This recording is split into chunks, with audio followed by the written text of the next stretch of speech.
सबसे पहले किबुतु में जो 62 की लड़ाई में हमारे 21 अक्टूबर 1962 को तत्कालीन कुमाऊं रेजिमेंट के 6 अधिकारियों ने यहां पर जो बहादुरी से लड़ाई लड़ी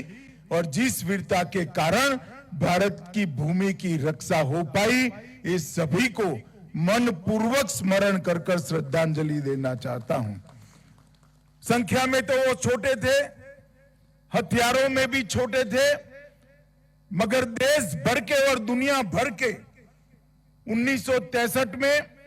टाइम मैगजीन में भी लिखा कि जो किबुतु में लड़ाई हुई, वो लड़ाई के अंदर भारतीय सेना के पास हथियार तो कम थे, मगर वीरता समग्र विश्व की सेनाओं से सबसे भरपूर वीरता थी तो भारतीय जवानों में थी। और मित्रों, आज पूरा देश निश्चिंत होकर सो रहा है, चाहे हमारी किसी भी सीमा हो, अरुणाचल का प्रदेश हो, लद्दाख का प्रदेश हो, कश्मीर हो या कोई भी प्रदेश हो, हम निश्चिंत होकर देश के मध्य भाग में, देश के उत्तरी भाग में सो रहे हैं। इसका कारण हमारे हिमवीर आईटीबीपी के जवान और हमारी थल सेना का पराक्रम और उनका त्याग और बलिदान है। उन्हीं के कारण कोई भी हमारी सीमा पर आंख उठाकर देख नहीं सकता। और आज हम गर्व के साथ कहते हैं, वो जमाने चले गए जब भारत की भूमि का कोई अतिक्रमण कर सकता था। आज 100 की सुई की नोक जितनी भूमि का भी अतिक्रमण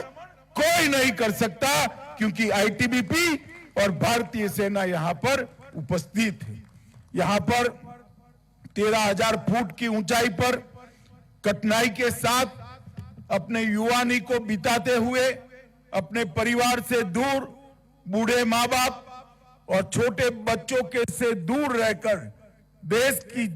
सेवा कर रहे वो सभी जवानों की त्याग, बलिदान, शौर्य और उत्साह को और देशभक्ति को मैं 2 हाथ जोड़कर प्रणाम कर मेरी बात की शुरुआत करना चाहता हूं। सबसे पहले किबुतु में जो 62 की लड़ाई में हमारे 21 अक्टूबर 1962 को तत्कालीन कुमाऊं रेजिमेंट के 6 अधिकारियों ने यहां पर जो बहादुरी से लड़ाई लड़ी और जिस वीरता के कारण भारत की भूमि की रक्षा हो पाई, इस सभी को मनपूर्वक स्मरण कर श्रद्धांजलि देना चाहता हूं। संख्या में तो वो छोटे थे, हथियारों में भी छोटे थे, मगर देश भर के और दुनिया भर के 1963 में टाइम मैगजीन में भी लिखा कि जो किबुतु में लड़ाई हुई,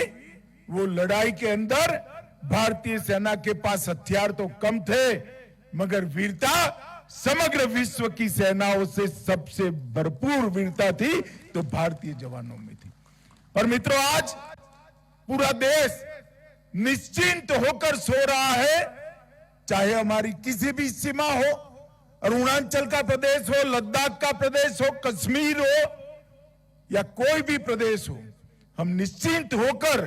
देश के मध्य भाग में, देश के उत्तरी भाग में सो रहे हैं। इसका कारण हमारे हिमवीर आईटीबीपी के जवान और हमारी थल सेना का पराक्रम और उनका त्याग और बलिदान है।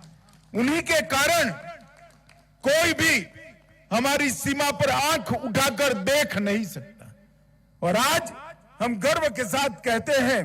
वो जमाने चले गए जब भारत की भूमि का कोई अतिक्रमण कर सकता था। आज 100 की सुई की नोक जितनी भूमि का भी अतिक्रमण